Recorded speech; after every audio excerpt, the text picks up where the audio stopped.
Ang kinabuhi nga gigamhan sa Espiritu Santo. Roma Kapitulo 8 versikulo 1 hanggang 13.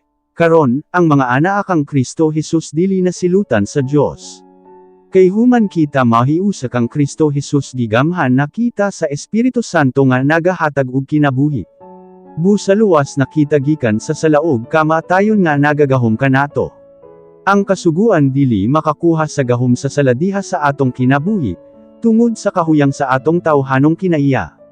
Ang Diyos mao ang nagkuha sa gahom sa saladiha sa kinabuhi sa tawo.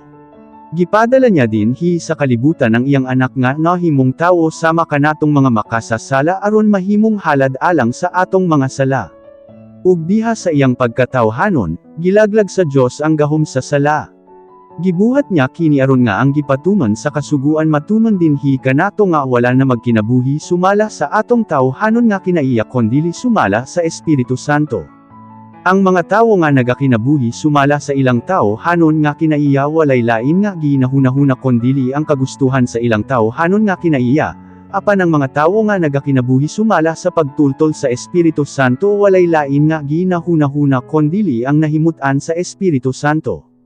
Kon ang panghunahuna sa tawo ginagamhan sa iyang tawhanon nga kinaiya, musangpot kini sa kamatayon. Apan kon ang nahimutan sa Espiritu Santo mao ang iyang kanunay nga ginahunahuna, makaangkon siyag kinabuhi ug kalinaw. Kaaway sa Dios ang tawo kansang panghunahuna ginagamhan sa iyang tawhanon nga kinaiya, kay wala siya magtuman sa kasuguan sa Dios, ug ang tinuod dili siya makatuman niini. Ang mga tawo nga nagasunod sa ilang tawhanon nga kinaiya dili gayud makapalipay sa Dios. Apan kamo dili na ilalom sa gahom sa inyong tawhanon nga kinaiya. Kay kon ang Espiritu sa Dios nagapuyo diha kaninyo, ginagamhan na kamo sa Espiritu. Ang tawo nga wala diha kanya ang Espiritu ni Kristo dili iya ni Kristo.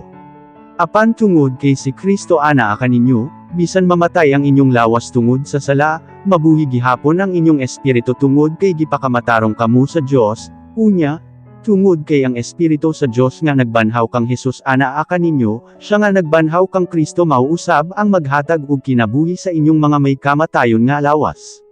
Buhaton niya kini pinaagi sa Espiritu nga nagapuyo diha kaninyo. Busa mga igsuon, kinahanglan sundon nato ang Dios ug isalikway nato ang atong tawhanon nga kinaiya. Kay kon magkinabuhi kamo sumala sa inyong tawhanon nga kinaiya, mamatay kamo. Apan kon pinaagi sa Espiritu Santo isalikway ninyo ang dawtang binuhatan, mabuhi gayud kamo.